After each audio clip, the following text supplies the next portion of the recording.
table close enough, she can actually put some pressure on her from that standpoint.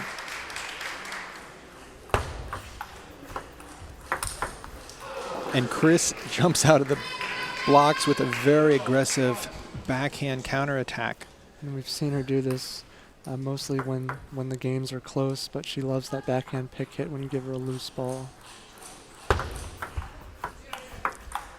I was a little surprised at the ease at which Sarah went through her in the previous round. Sarah Yun, very strong forehand smash, almost sometimes hitting it without any thought, just whacking it as hard as she can. Chris ended up getting a yellow card from being frustrated at the number of smashes that were going through her. She smashed the ball back to the other side of the court, and the referee, or the umpire, gave her a yellow card.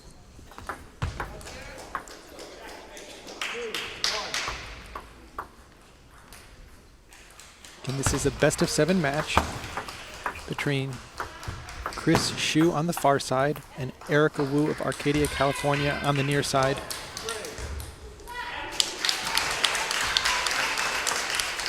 I think one thing in our match against Sarah Yuan that gave Chris Xu a lot of trouble was actually the pips on the backhand of Sarah Yuan, not giving her a lot of spin or pace to work with. And that could have set up a lot of the forehand smashes that were winning the points for Sarah.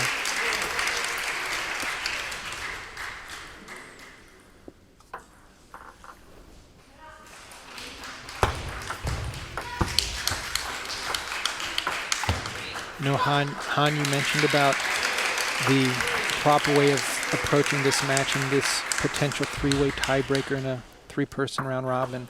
You just play the point, you try to get the win.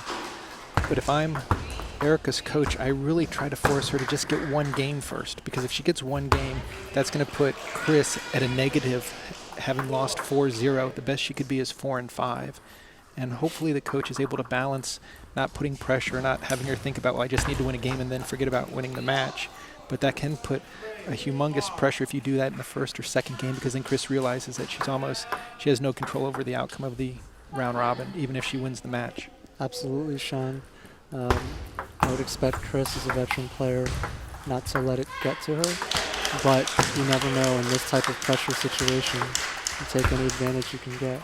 Erica looks very uncomfortable trying to loop 2 or 3 balls in a row. Her game is really predicated to being fast over the table blocks and counters, using the opponent's pace against her. Chris isn't going to give her any pace to work with, because these are going to be heavy underspin balls. And what's going to be interesting is whether Erica can adjust her footwork, because she's actually one of the taller players on our women's team. And a lot of the time she uses that reach over the table to control the point and to retrieve balls. That's certainly not going to play a factor here in this match. That's a very interesting point that we saw yesterday get amplified between the difference between Lily Zhang playing against Chris and Ariel Xing. Ariel clearly was moving her feet much better, allowing her to get into position to make these strong attacks. Erica's going to have to take a page out of Ariel's notebook and not so much out of what happened with Lily. So far, she's having some difficulty reading the amount of spin on the ball, while at the same time really not being that patient. It's funny that you mentioned Ariel Xing's footwork in that final, because Ariel Xing actually wrote on her arm before the match, on her left arm, 4 steps to remind herself to move 4 steps after every loop to get in position for the next one, instead of 3, which is usually what her tendency is. So I thought that was extremely interesting. I saw that 4 steps on her arm, and you actually can go to our USA Table Tennis's Facebook fan page, and there's a picture of Ariel there. And I thought it was 4 different things to do against all the different opponents, but that makes so much sense, because it's easy to take 3 steps after you loop a ball and still be kind of on your heels, but that 4th step puts you back into ready position. And she's known to use that left forearm as kind of a little billboard or a quarterback cheat sheet. And clearly, what a performance she had yesterday. And here we have Erica coming right back to 7-8. And again, this first and second game could be the difference of just getting on the board.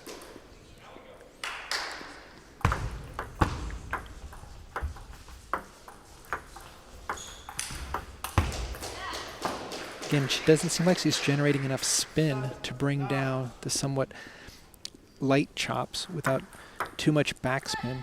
You still have to make your own spin as the looper. Erica definitely going to need to adjust her footwork. She's got a very large forehand loop stroke, so she's going to have to get into really good position. And you can see the difference there. Chris, excellent at retrieving the ball. Even though the ball was smashed when she's that far back, it's not that difficult for her to keep it on the table. And Erica really needs to keep on the balls of her feet.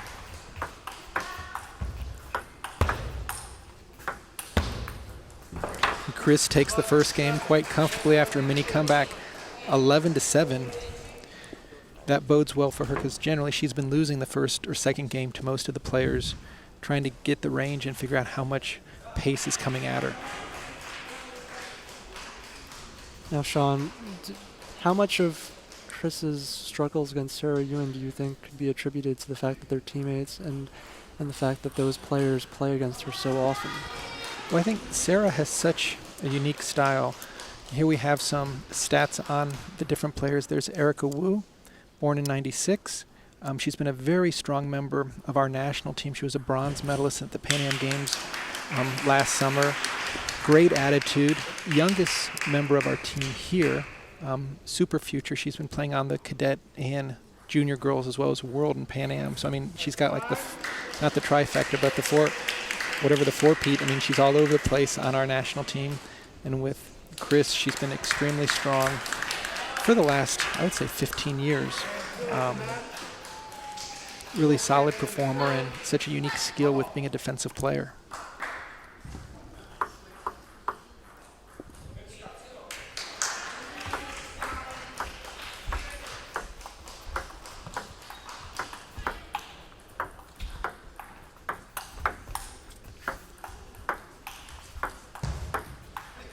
Unless you play against a defensive player on a regular basis, it's such a different style. They're constantly changing the spin. You saw an example of that where Erica thought that Chris was continuing to add heavy backspin. She threw in a floater or a no-spin ball. Erica looped it right off the end of the table. Chris definitely not showing any sort of fatigue as of yet or ill effects physically from all her battles yesterday, which is extremely interesting given that she's a veteran player, been around for so long. Yes, I was surprised that she was entered into the tournament because after the last Olympic tryout in '08, I thought that she might retire, but she loves the sport. She's just on her bio that she's a professional player and does some coaching as well as a lot of support for Canada Table Tennis in their promotion. But getting a 3-player round robin versus 4 on the other side, which is where Lily, Angie, Judy, and Shirley are, probably made her feel a little bit better because it's one less match considering she played in the finals yesterday. Erica off to a much better start this game. Really patient. Seems to be adjusting to the spin and the tempo a little bit better this game. I would think with her consistency, she might just say, kind of screw it, let me just push and block and make Chris go through her. Absolutely. It's not that tough to push and block at this level. And it might throw Chris into a little bit of a surprise, or not necessarily a tailspin, but when you're expecting power to come at you and the other side just throws over cotton balls, there's really not too much you can do. That's exactly what Erica's doing right now. She's just lifting these balls over, pushing when she needs to. If she can win some cheap points, it'll do wonders for her confidence. Right. Choppers generally are always waiting for you to make the mistake, and if you really bear down and tighten the screws, and there's a very aggressive loop that Chris was able to counterattack. We have seen Chris step up to the table. As you mentioned yesterday, Han, Chris tends to be a little closer to the table as a chopper. A lot of choppers float back because they're afraid of the big attacks. She tends to stay up a little closer and put a little bit more aggressive chop on the ball. But as you can see there, when she tries to do that, when she tries to take that ball a bit earlier, she just got caught there in no man's land, where Erica made a stronger attack than she expected, and she was on her heels immediately. These next 2 or 3 points for Chris are do or die, because if she does lose a game, the chance of her getting through will be on her control. And there you see Erica just challenging Chris to attack her, and Chris, of course, on the forehand side, a little bit more inconsistent in her attack than her backhand.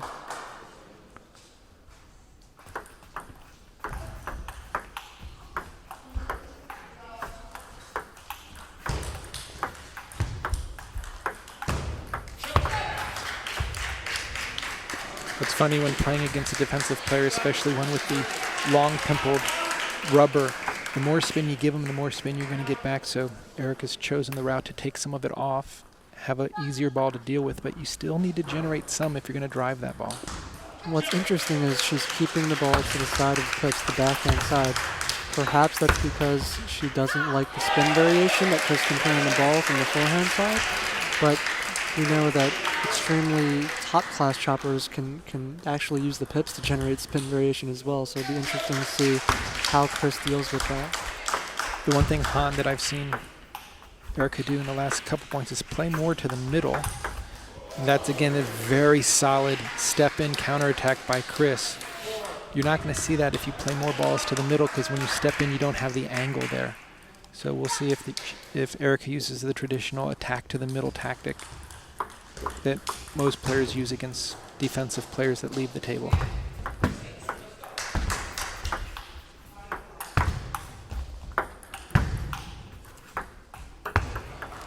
Just too much spin on that ball for Erica to generate the necessary racket speed. A lot of that starts at the legs, and while Erica's very fast, she doesn't quite have the same leg power that Ariel or Lily have.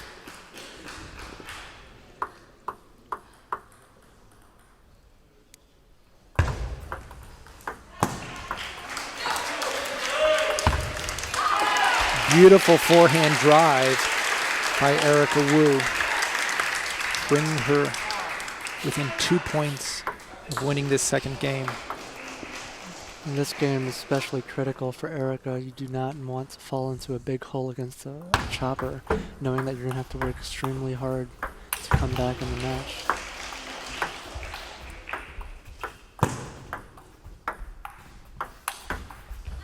Erica showing a ton of poise on that last point. Twice just pushing it over when there was really no shot to be had. And now she has 5 game points.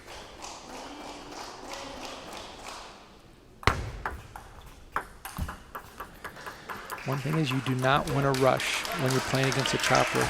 Until that ball reaches the peak, there's really not a reason to be striking it. Got a lot of time on these heavy underspin balls.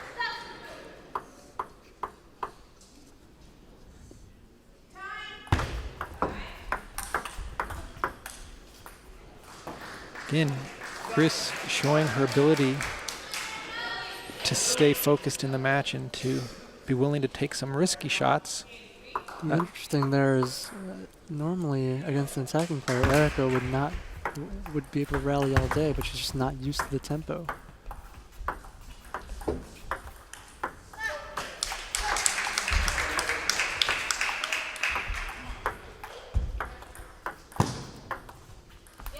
As Erica's coach, do you even take a timeout this early in the match, Sean?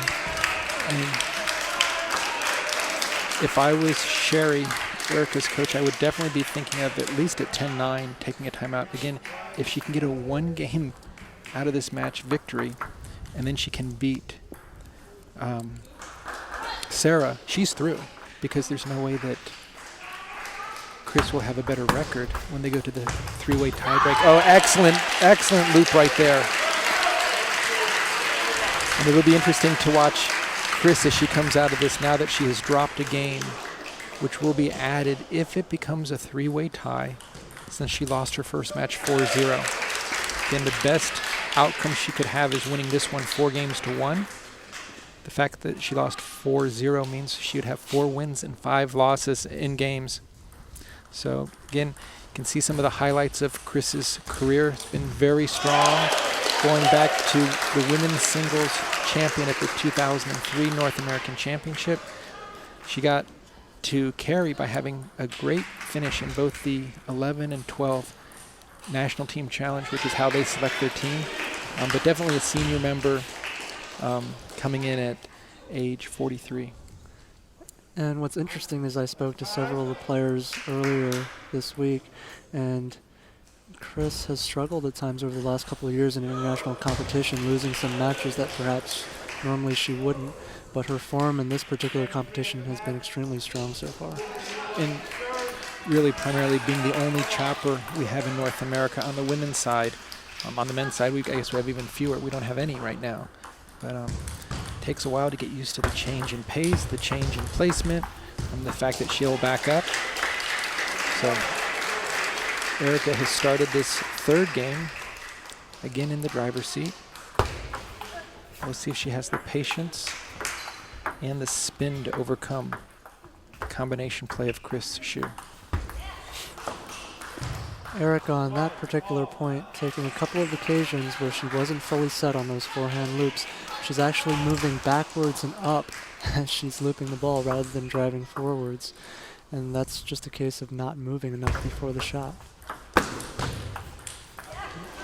It's so difficult for most players when they're playing a chopper and they're looping up against the heavy chop.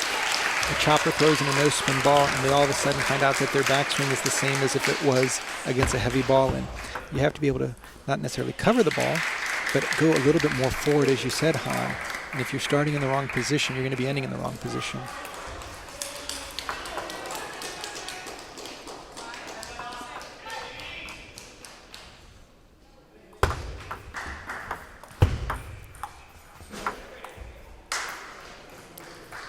Looking very uncomfortable on any chops that go out wide to the sides. In the middle, she seems pretty good. But when Chris Shue's able to move the balls to the extreme corners, Erica doesn't seem to get around the ball that well.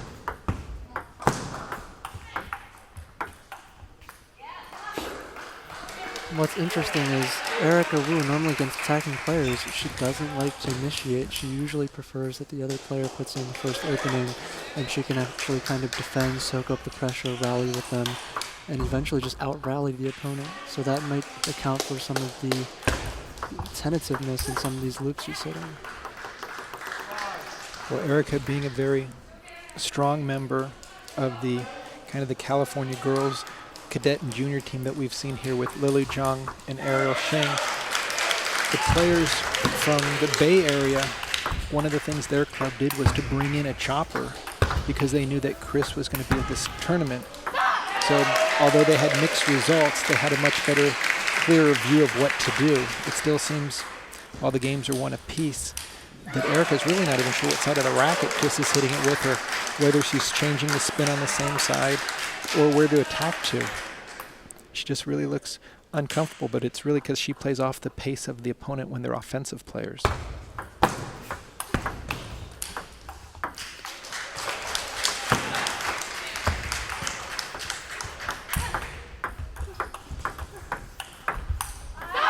Excellent play by Erica. It's almost as if when Chris goes into offense, that's when she's the most comfortable. And that was an outstanding play.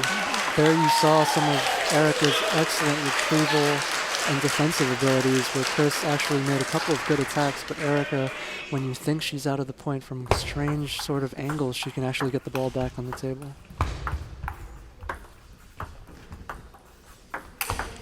Oh, that's a powerful forehand smash. Also appears that Chris is probably using Chinese-style rubber, at least on her forehand side, probably on the backhand too, because of the type of long pips that are made. It makes her shot a little flatter, so when she smashes, you're not going to see such a traditional stroke, but more of a coming across the body. And when you try to return that ball, it almost always goes into the net because it's so dead. What's interesting about the Chinese rubber from a chopper's perspective is the amount of spin that you can generate, but at the same time, you'll see Chris with these sort of long swooping strokes. There's a smash right there. Exactly. With the Chinese rubber, you have to generate a lot of your own pace. You can't rely on the springiness of the Japanese or European sponges. So you'll see Chris on the forehand side actually take a very, very large stroke to try to put spin on the ball. That sticky top, you got to hit through the ball, otherwise it's going to go at the exact angle that you make contact. Got to give Erica a lot of credit right here. She's staying so close, and looks like she's playing for a little bit more of the consistency approach than going for a winner. But not even sure if she's more comfortable attacking to the backhand side or the forehand side right now, because it seems like each of those is giving her some difficulty.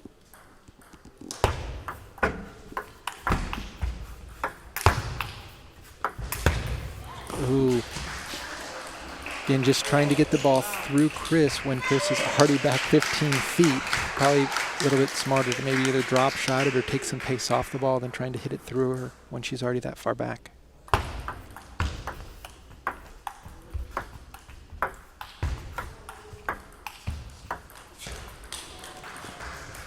Again, I just don't think Erica's particularly comfortable as soon as Chris gets any sort of depth on those chops. She just looks like she's always not in position and trying to back up and pulling her entire body upwards on those shots, Sean. I think the point for the viewers who are active tournament players themselves to learn from, got to be driving the ball upward and forward. There's a very nice ball there, but again, Erica just lifting it off the end, and Chris takes a fairly commanding 2-1 lead in this best-of-7 stage 2 for the women down here in Cary, North Carolina at the North American Olympic qualifying tournament.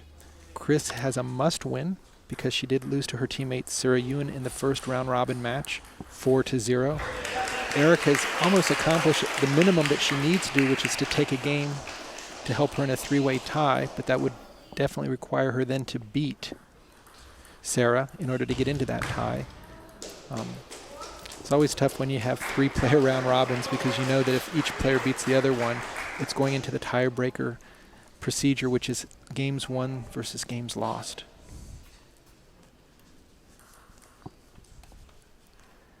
We've had wonderful crowds down here at Cary, North Carolina. We've been treated as an outstanding action. Basically, we had standing room only for the finals between Pierre-Luc Ince and Andre Ho in the men's singles tournament #1, along with Ariel Shing and Chris Xu last night. Chris, being the first runner-up, had to come back for action today, as well as Pierre-Luc Ince did. We'll have a chance at 1 o'clock to see the men's final for tournament #2 between Timothy Wong of Houston and Pierre-Luc Ince of Canada. Not a good start here for Erica, just already looking baffled with that first point of the game. Kind of staring down the ball, figuring out what spin was on it.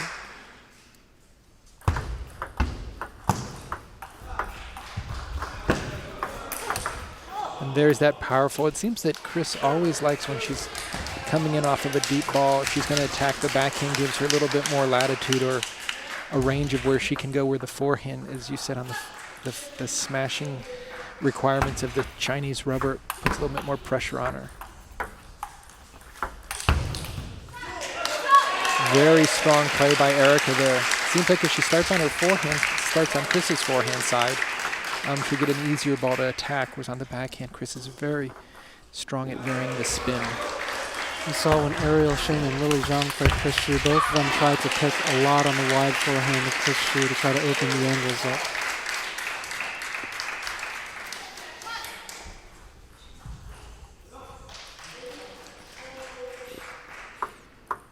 I was talking to Ariel Shing last night after her qualification, and she said she spoke to Erica, and Erica was saying how scared she was and how Ariel really put her through the ringer. And Ariel's here today supporting Erica, so the shoe's on the other foot, and she just wants to get that team event so that all 3 of the U.S. players, whether it's Judy, Erica, or Lily, join her to be part of her Olympic experience. And that was such a nice feeling to see that Ariel was here as early as they were cheering for them as they did for her last night. Much better play from Erica these last couple of points, very patient, attacking the middle, which is what she wants to do. Chris just trying to compose herself.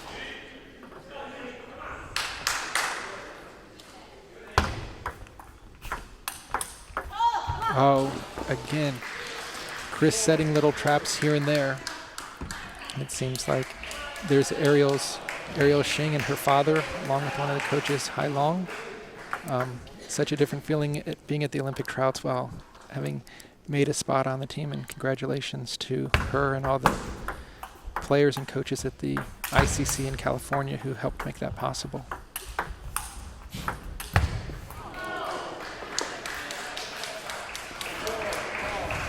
Erica still forcing the forehand loop a little bit.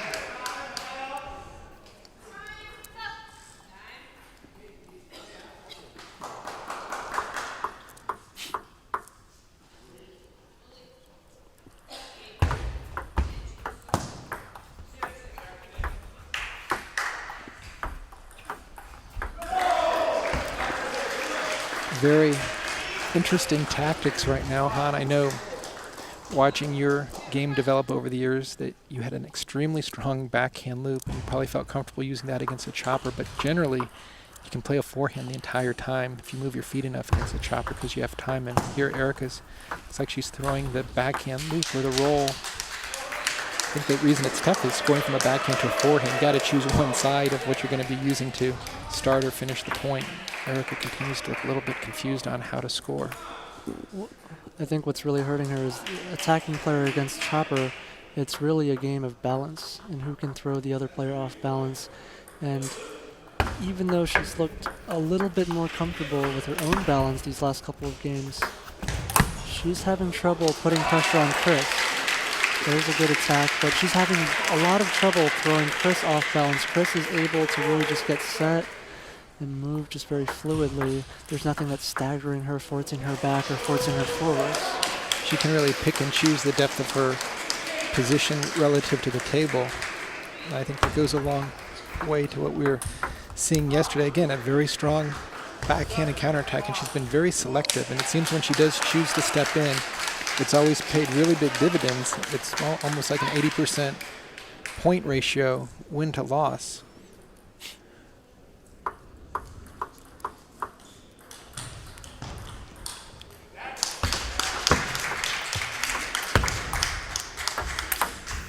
Again, very powerful, and there's Erica's parents there cheering her on. Again, our junior girls have had such great family support. You've got Judy's father here. I know that Mom Lily is back at home watching on this live streaming cast, as well, in addition to Ariel's, and Lily's been here as well. Absolutely, Sean. All the family and club support on both our men's and women's side has been extremely important to the success of our players. Of course, we can't forget the coaches that help being in their corner to give them advice in between games and help them prep for the matches. 7-all, game 4.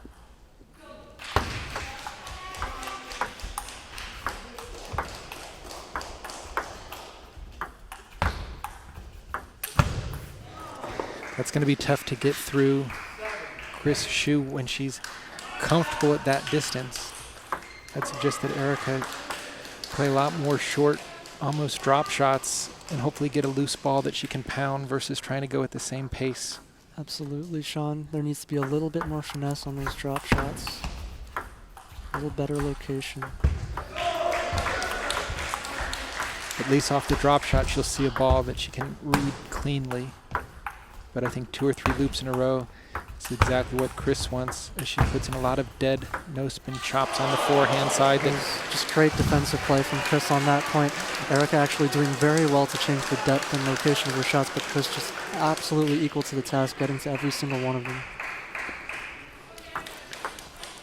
Sometimes you'll see a player who hasn't played against choppers can give them more difficulty because their lack of rhythm. As they get better against choppers, they give them a more consistent rhythm that the chopper then can play off of. So it's kind of interesting. I'm not sure exactly what Erica's going to do, if she's going to play fast and put a lot of spin, or if she's going to just loop, push, and block. She needs to score one of these next 2 points to even up the match. Oh, there's a lucky back edge of the table. Absolutely critical points here. Very fortunate from Chris Hsu to catch that edge ball. Now 3 game points to go up 3 games to 1.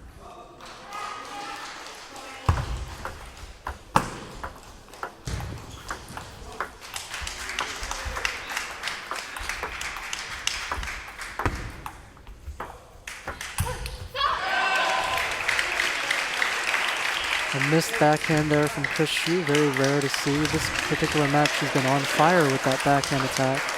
And there, that one just going off the end of the table. Still 2 game points though.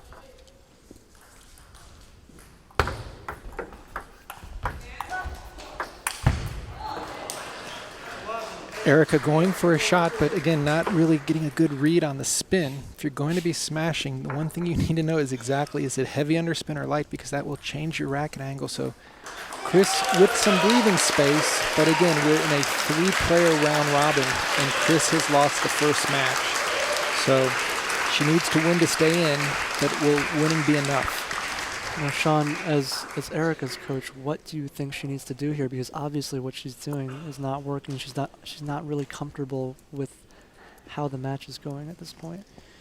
I would generally say in this situation, let's eliminate a lot of the changes of spin. Maybe Erica could just keep it on one side of the table, maybe just play every single thing to the forehand and take a lot of pace off, make Chris play the first offensive shot, and then counterattack that one. At least it would be different, because right now, having her generate all the spin and then deal with the change of a heavy to a no spin isn't something she's so comfortable with. So being willing to go for almost a normal opposite type of strategy in this situation might not be a bad idea. What's interesting is a lot of players who don't have a lot of spin in their attacks. For example, pips out pinhold players when they play against choppers, they'll actually just have a lot of drop shots involved in their game and sort of continuously bring the defensive player in and just pick a shot to hit. We've seen that with a lot of good pips out pinholders, but of course that drop shot is a really fine skill that's very difficult to develop. And what I'm seeing in Erica's technique, how she hits the ball, a lot of times after the first loop she takes a half a step back, and Chris's ball as a chopper is going to go shorter and shorter the more spin she puts on it. So if Erica can continue to stay close to the table and move forward, there's a ball that just catches the top of the net. Those are not easy to hit, especially if your feet are just a little bit too far from the table and the ball. But that's almost a technical thing that she needs to work on when playing against a defensive player. Erica just looking very unsure of herself, even on those high balls, on those smashes. And the more tentative you get, the more you're going to miss those. I mean, all of our girls are very strong opening up off of a push. It's when you have to open up and then continue the loop. Timeout called. We know that was on Erica's side because Chris has nothing to fear right now. She's moving the ball around. She's changing the placement. She's keeping Erica off balance, doing exactly what a chopper should do. And Chris had a very similar type of match with Judy Hugh in the first day of competition, where she basically just went straight through her. And Judy has power, she has spin, so that let me know that Chris really came into this tournament sharp as a nail, because I was predicting that Judy would have a really good chance of winning that match. Absolutely, and you can see Chris's confidence right back to the table, not even waiting for the full timeout to end. She's ready to try to close this match out. You can see it in her body language. One thing I'd like to point out, Han, is I just got word from Raul Kalin, the tournament director here from the ITTF, that with this streaming broadcast, that the ITTF president, Adam Sharara, is even watching our telecast today. So thank you to Adam and all the support that the ITTF has provided the North American Olympic Games qualifying tournament.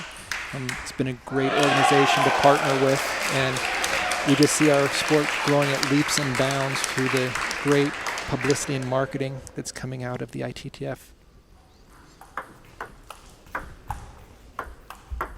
Sure, Erica would love to win this match and get a ticket to London and thank Adam personally herself. Absolutely.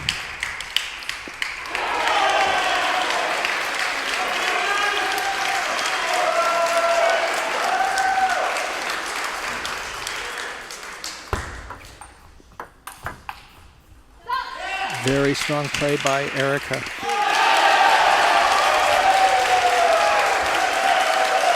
As you can hear, we have more than one table going, and Judy Hugh has just won her last match against Shirley Fu in an exciting 12-10 in the sixth game, winning 4-2 to keep her Olympic hopes alive and to advance possibly into the semifinal crossover matches.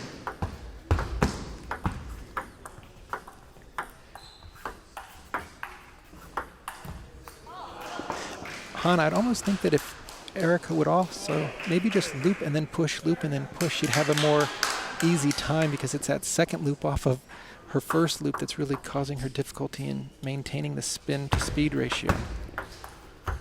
think that's absolutely a valid tactic, Sean. One of the things, though, she has to be careful of. And there's that double loop into the net. Absolutely. If she doesn't feel comfortable looping 2 balls, she's actually going to have to loop and push and loop and push. The interesting thing about that is it's actually a very common drill for chopping players to simulate the opponent doing exactly that pattern. So you have to be very clever with the location and the depth, especially of those pushes. If you can maybe push your ball short one time, then cross court at a deep angle, so that you're forcing them to not just move in and out, but at a diagonal, you can stop those attacks from sneaking in on those. Because we've seen Chris with very strong backhand attacks anytime that Erica throws up. Oh, look how much spin was on that ball. It hit the net, went over, and then crawled back to Chris's side and ran back to the barrier. So she is chopping with a tremendous amount of spin. Erica didn't even get a chance to swing at that ball. And that can be so demoralizing for a player trying to fight back from a large deficit when you get unfortunate like that.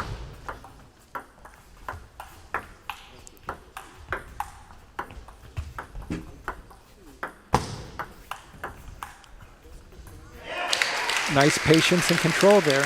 Just watching, though, Erica is getting more and more topspin on her loop as this match progresses. If she can just fight her way back, get another game, and just take it 1 point at a time, I think the quality of those forehand loops is actually increasing as she continues.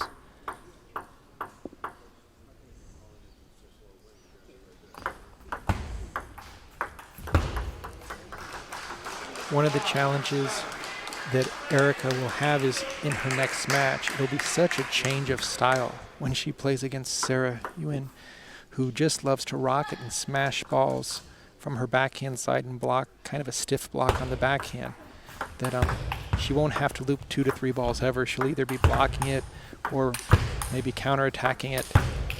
Some very nice loops here. Good push. Nicely played to the middle. Oh, and she got it back. What a point! She got 2 swings at that last ball. Erica and her coach actually looking a little bit sheepish here. She actually started to celebrate in the middle of the point. You cannot do that against a quality player like Chris Hsu, who's known to get everything back. But credit Erica for having the presence of mind to get that net ball back.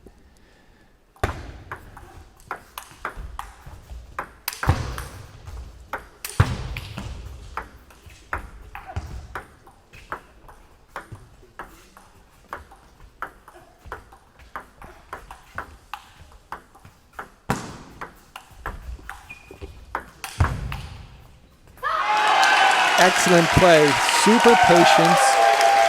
Now this is where Erica can really use the score and the fact that they're in this 3-player round robin to add some additional pressure to Chris, knowing that Chris is thinking she not only must win the game, but she must win it as badly as possible from a scoring perspective. Absolutely, and from that point you can see that Erica's gotten used to the tempo a little bit, and she is hitting shots of better and better quality. She needs to get herself through this game, though, if she wants to have a chance. It's almost like there's 2 games involved at this, just to get the match, but then also to play in these round robin tiebreakers.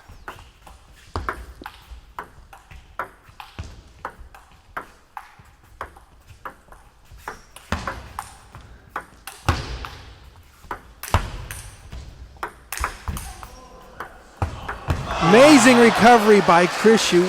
So much Smashing, returning last 3 and 4 powerful smashes.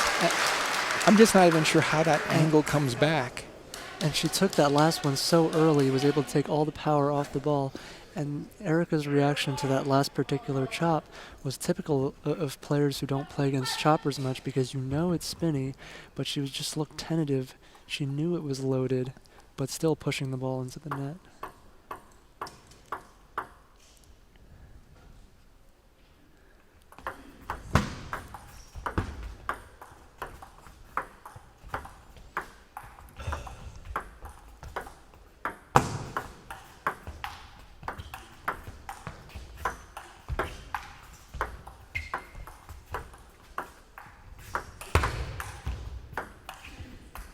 Oh, again, a little misreading of the no-spin chop. Generally, Han, when you see players at this stage of a match and you have a difference in styles with a chopper and attacker and you think that it might favor one, sometimes you can throw that out the window and just put it down to sheer will and concentration and guts, because at this point, every point is magnified, and if Erica's able to steal another game, she gives herself that much better of a chance to get through this second phase. Beautiful smash right down the middle.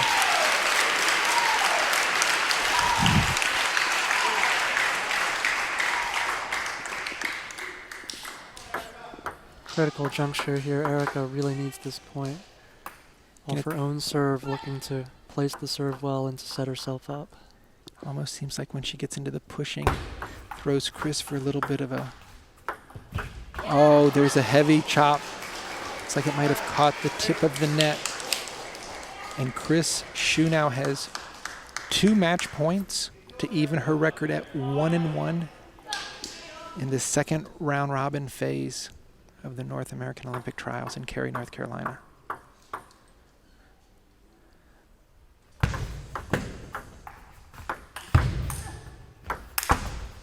Oh, powerful smash. Very well played. You've got Ariel Shing cheering her on with the USA jacket on her lap. Nothing would make her more happy to get Erica as a teammate for London. Chris is standing in the way.